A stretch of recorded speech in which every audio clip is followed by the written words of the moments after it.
सभी बच्चों को जय यीशु। आप सब कैसे हैं? बढ़िया, मज़े में? अच्छा। और पहली क्लास हमने सुनी, सबने देखी। उसके बाद अब हम आने वाली क्लास शुरू करने से पहले फिर से एक बार ईश्वर से हाथ जोड़ के, आंखें बंद करके प्रार्थना करेंगे। ठीक है, आंखें बंद कीजिए, हाथ जोड़ लीजिए। हे ईश्वर, आज तक आपने हमें सुरक्षित रखा, इसके लिए हम आपको धन्यवाद देते हैं और आपसे विनती करते हैं इसी प्रकार हमारे परिवार और हमारे नज़दीकी लोगों को, सबों को आपकी छत्र छाया में सुरक्षित रखिए। आमीन। चलिए, पिछली कक्षा में हमने बहुत से चित्र देखे थे। अपनी पुस्तक में चित्र देखे थे, आपने चित्र देखे थे। उसमें मम्मी थी, पापा थे, कभी दादाजी या नानी जी, दादी जी, भाई बहन, ऐसे बैठे हुए कई लोग थे। देखे थे पुस्तक में, देखा आपने। और उस पुस्तक में हमने देखा कि घर में कोई ना कोई किसी न किसी की मदद करता है। जैसे दादा हैं तो वो बच्चों को हो सकता है कहानियाँ सुनाते हो, दादी जी कहानी सुनाती हो, या फिर मम्मी पापा आपको बाज़ार लेके जाते हो, सामान लेके आने के लिए मदद करते हो, सामान के लिए मदद करते हो, कुछ आपको ज़रूरत है उसकी चीज़ें लाते हो। इस प्रकार सभी लोग एक दूसरे की मदद करते हैं घर में। भाई बहन हैं तो खेलते हैं आपस में। अगर आप अकेले होंगे तो किसके साथ खेलेंगे? घर पे आपके साथ खेलने के लिए आपके भाई बहन या आपके चाचा के बच्चे, जो भी आपके भाई बहन हैं, या और भी कोई हैं, तो वो आपको साथ में खेलते हैं। आप लोग जब आप लोग साथ में खेलते हैं तो एक साथ कई चीज़ें बांटते हैं। और जब घर में हम रहते हैं तो एक दूसरे से हर चीज़ें, छोटी छोटी चीज़ें बांटते हैं। चाहे मम्मी हो, पापा हो, दादा हो या दादी हो, सब हमको एक साथ में कुछ ना कुछ तरीके से मदद करते हैं और एक दूसरे की ज़रूरत को पूरा करते हैं। तो उस ज़रूरत को हम पूरा करते हैं। कैसे पूरा करते हैं वो हमें मालूम है।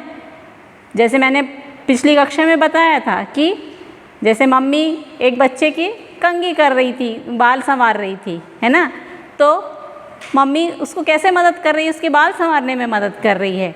दादी जी क्या कर रही है? आपने देखा।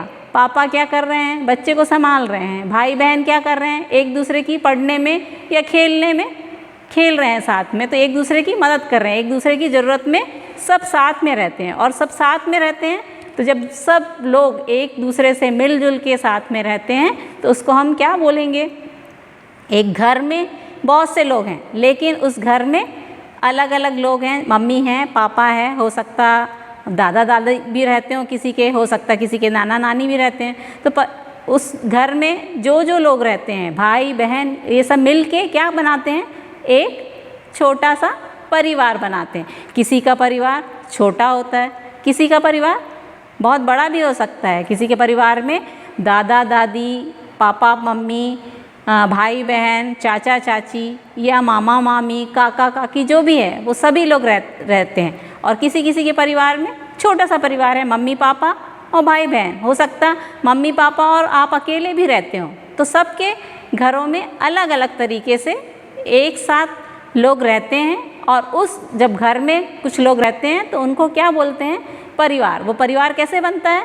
परिवार ऐसे बनता है कि मम्मी पापा हो और भाई बहन हो, या दादा दादी हो, मम्मी पापा, भाई बहन, सब मिलके एक परिवार बनाते हैं। छोटा परिवार भी बन सकता है, बड़ा परिवार भी बन सकता है। तो उस परिवार को, अगर आपका परिवार में सब लोग एक साथ रहते हैं तो वो एक छोटा परिवार, अगर छोटा है तो छोटा परिवार यानी माता पिता बच्चे, और बड़ा परिवार यानी दादा दादी या नाना नानी, मम्मी पापा, भाई बहन, या हो सकता अकेले भी हो बच्चे, लेकिन वो बड़ा परिवार कहला सकता है। या फिर और भी लोग रहते हैं, किसी किसी परिवार में चाचा चाची भी हैं और बड़े पापा हैं, बड़ी मम्मी हैं, बहुत सारे रिश्ते रहते, तो वो सब मिल के क्या बनाते हैं? एक परिवार। और एक परिवार, जो परिवार रहता है वो एक दूसरे को आपस में मदद करता है। कैसे मदद करता है? हो सकता आपके चाचा चाची हों या दादा दादी हों तो वो आपको कई चीज़ सिखाने में मदद करते हैं। हो सकता है आपके चाचा जी आपको पढ़ने में मदद करते हैं, कभी आपके पापा आपको पढ़ने में मदद करते हैं, या फिर दादा दादी हैं तो वो आपको हो सकता कहानियाँ सुनाते हैं या अच्छी अच्छी बातें बताते हैं कि क्या करना है, कैसे पहले हमारे समय में क्या होता था। आपके दादा दादी बताते ना, जब हम छोटे थे तो हम तो ऐसे करते थे, आपने सुना होगा ना। तो वैसे ही सबके परिवारों में कोई ना कोई मिल के एक परिवार बनता है। तो परिवार छोटा भी हो सकता है, बड़ा भी हो सकता है। तो जो लोग मिल के साथ में रहते हैं, एक घर में रहते हैं, वो क्या बनाते हैं? परिवार। परिवार बनाने के लिए लोगों का होना ज़रूरी है। मैंने बताया था पिछली क्लास में कि मोगली जंगल में रहता था, वैसे आप जंगल में नहीं रहते हैं, आप एक घर में रहते हैं जिसमें मम्मी पापा, भैया दीदी या फिर दादा दादी, कोई भी हो सकता है, और उन सबको मिला के परिवार बना। और परिवार में हम क्या क्या करते हैं? परिवार तो बन गया, परिवार अकेले बनने से परिवार में सब एक दूसरे के सुख और दुख, मतलब अगर कोई खुशी की बर्थडे मनाना है तो खुशी की बात है, तो खुशी की बात जो रहती है शेयर करते हैं एक दूसरे से, सब मिल के बर्थडे मनाएंगे या जन्मदिन जो भी है वो मनाएंगे। शादी है तो सब मिल के शादी में भाग लेते हैं। तो ये क्या है? परिवार। परिवारों में सब कुछ भी काम होता है वो हम सब साथ में मिल के करते हैं। कैसे मिल के करते हैं? कोई किसी की मदद करता है, अगर किसी के घर में शादी है तो कोई शादी के लिए कार्ड बांटेगा, कोई हो सकता है उसके लिए भोजन की व्यवस्था करेगा, कोई और कुछ काम करेगा। ऐसे जन्मदिन की पार्टी भी होगी तो कोई घर को सजाने में मदद करेगा, है ना। हो सकता है आपका भाई आपके पार्टी के लिए, आपका जन्मदिन है, आपका भैया या दीदी या मम्मी भी हो सकती है, कोई भी घर सजाने में मदद करेंगे। हो सकता है मम्मी खाना बना रही होगी, अच्छे अच्छे पकवान बना रही होगी, और भैया बोलेगा मैं सजा देता हूँ, ठीक है ना। पापा बोलेंगे मैं बाज़ार वाला सामान लेके आता हूँ, या किसी को बुलाना है मैं बुला देता हूँ। तो ऐसे करके सब मिल के रहते हैं और एक प्यार से रहते हैं और एक दूसरे की आपस में मदद करते हैं। जब भी मदद करते हैं तो एक दूसरे में प्यार बढ़ता है। आप जैसे प्यार करते हो, मैं अपने परिवार में प्यार करती हूँ, वैसे आपके परिवार वाले भी आपको प्यार करते हैं। एक हमारा परिवार है जो वो हमको प्यार करता है और हम उनको प्यार करते हैं, तो दोनों एक दूसरे को प्यार करते हैं और ऐसे करके एक परिवार बनता है जो एक सुखी परिवार होता है, जहाँ पर सब साथ में मिलके क्या क्या करते हैं मालूम है आपको? क्या करते हैं? साथ में बैठ के खाना खाते हैं, सब मिलके साथ में बैठ के भोजन करते हैं, खाना भोजन करते हैं। साथ में मिलके और क्या करते हैं? पिकनिक पे जाते हैं, हो सकता है पिकनिक घूमने जा रहे हों, वहाँ जाएंगे। शादियों में जा रहे हों, बर्थडे में जा रहे हों, और भी हो सकता है कहीं जा रहे हों। कई जगहों पे जाने में हम परिवार के साथ में एक साथ मिलके जाते हैं। कहीं भी जाना है तो परिवार एक साथ जाता है, अलग अलग नहीं कि तुम चले जाओ मैं चले जाता हूँ, ऐसा नहीं होता। परिवार के लोग सब साथ में मिलके जाते हैं। वैसे ही हम पल्ली में जाते हैं, चर्च में जाते हैं, सब मिलके साथ में जाता है, एक परिवार के सदस्य हम सब मिलके जाते हैं। घर में जब हम प्रार्थना करते हैं तो सब मिलके प्रार्थना करते हैं। परिवार में प्रार्थनामय परिवार होता है, वो एक सुखी परिवार होता है। कैसे? सब मिलके जब हम प्रार्थना करते हैं तो ईश्वर सुनता है। ईश्वर क्या बोलता है कि सब मिलके विनती करो, सब मिलके प्रार्थना करो। तो वैसे ही परिवारों में साथ में भोजन करते हैं, हम साथ में घूमने जाते हैं, साथ में क्या करते हैं? प्रार्थना करते हैं, और भी बहुत से काम हैं जो हम मिलके साथ में करते हैं। और कभी दुख की घड़ी होती है तो भी हम साथ में कि अरे मेरे साथ में ऐसा हो गया, तो एक दूसरे को लोग क्या होता है? सांत्वना देते हैं, बेटा कोई बात नहीं, ऐसा हुआ कोई बात नहीं। तो ये परिवार में हम एक दूसरे के दुख और सुख दोनों को क्या करते हैं?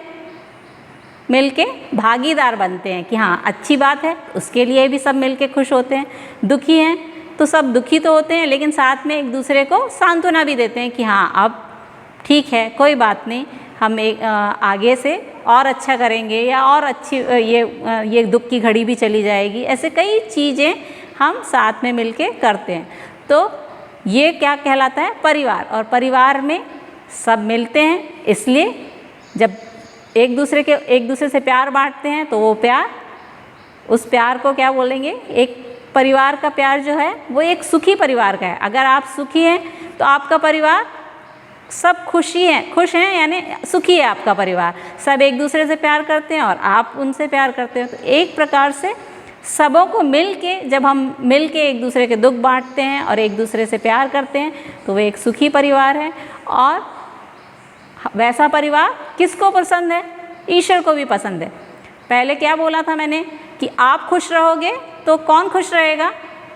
ईश्वर भी खुश रहेगा। मम्मी पापा, पहले मैंने बताया था, पहले पार्ट में हमने पढ़ा था कि अगर आप खुश होगे तो आपके मम्मी पापा खुश होंगे, और मम्मी पापा और आप सब खुश होगे तो ईश्वर भी खुश होगा, पढ़ा था हमने। और अब यही बात परिवार पे भी है कि हम परिवार में जब एक साथ मिलके प्रार्थना करते हैं, भोजन करते हैं, एक दूसरे को प्यार करते हैं तो ईश्वर प्रसन्न होता है। क्या होता है?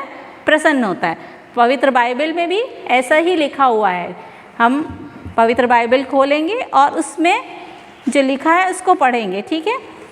फिलिप्पियों के नाम पत्र में अध्याय 4, फिर से देख लीजिए। फिलिप्पियों के नाम जो पत्र है उसमें अध्याय 4, उसमें पद संख्या 4 में लिखा है, आप लोग प्रभु में हर समय प्रसन्न रहें। क्या लिखा है? आप लोग प्रभु में हर समय प्रसन्न रहें। तो हमें क्या करना है? हर समय प्रसन्न रहना है, और प्रसन्न रहने के लिए एक दूसरे से प्यार करना बहुत ज़रूरी है। और जब प्यार करेंगे एक दूसरे से, एक दूसरे की तकलीफ़ में, एक दूसरे के लिए खुशी में, जब हम एक दूसरे के लिए आपस में बात करेंगे, तकलीफ़ों में या खुशी में एक दूसरे को साझा करेंगे, तो वो परिवार हर समय खुश रहेगा और सुखी रहेगा। तो उस सुखी परिवार को बनाने के लिए हमें प्रसन्न रहना बहुत ज़रूरी है, ठीक है। तो अब मैंने आपको बताया कि परिवार क्या होता है। तो अब आपको ये बताना है कि आपके परिवार में कितने लोग हैं। हो सकता है आपका परिवार छोटा हो या आपका परिवार बड़ा हो। तो आपको ये प्रश्न का उत्तर बताना है कि आपके परिवार में कितने लोग रहते हैं, ठीक है। छोटा परिवार है तो कोई बात नहीं, बड़ा परिवार है तो आप लिखिए कितने लोग हैं, छोटा परिवार है तो कितने लोग रहते हैं, ठीक है। और दूसरा प्रश्न ये है कि वो किस प्रकार आपकी मदद करते हैं। सभी आपकी मदद करते हैं तो किस प्रकार आपकी मदद करते हैं, ये आपको उत्तर देना है। और एक और प्रश्न है वो ये कि आप क्यों खुश रहते हैं अपने परिवार में, जब रहते हैं तो क्यों खुश रहते हैं। तो ये 3 प्रश्नों के उत्तर आप मुझे आने वाली क्लास में बताएंगे। तो मैं आपको उसके उत्तर, कुछ उत्तर तो आपको खुद ही बताने पड़ेंगे, लेकिन बाकी प्रश्नों के उत्तर मैं आपको बताऊंगी कि क्यों खुश रहते हैं, या आप परिवार में कितने लोग रहते हैं वो तो आपको ही लिखना पड़ेगा, लेकिन क्यों खुश रहते हैं उसका उत्तर मैं दे सकती हूँ, लेकिन आपको लिखना है। पहले तो आपको बताना है मुझे कि क्यों खुश रहते हैं। और अब हम इस क्लास में जो भी पढ़ाया है उसको अच्छे से पढ़ेंगे और आने वाली क्लास में इनके उत्तरों को बताएंगे। और तब तक के लिए हम एक छोटी सी प्रार्थना के द्वारा इस कक्षा को समाप्त करेंगे, लेकिन उससे पहले हाथ जोड़ लीजिए और प्रार्थना करिए। आपकी पुस्तक में ये प्रार्थना दी हुई है, मेरे साथ में दोहराइए। हे परमेश्वर मेरे पिता, मैं आपको धन्यवाद देता हूँ, आपने मुझे प्यार भरा परिवार दिया है। यह मेरे लिए आपका ही वरदान है। मेरी सहायता कीजिए कि मैं अपनी मीठी बोली और अच्छे कामों से सबको खुश कर सकूं। आमीन। तो आगे आने वाली क्लास में हम जब तक मिलेंगे तब तक के लिए आपको जो काम दिया है वो आप करेंगे, और दोबारा हम फिर मिलेंगे आने वाली कक्षा में। तब तक के लिए सभी को जय यीशु।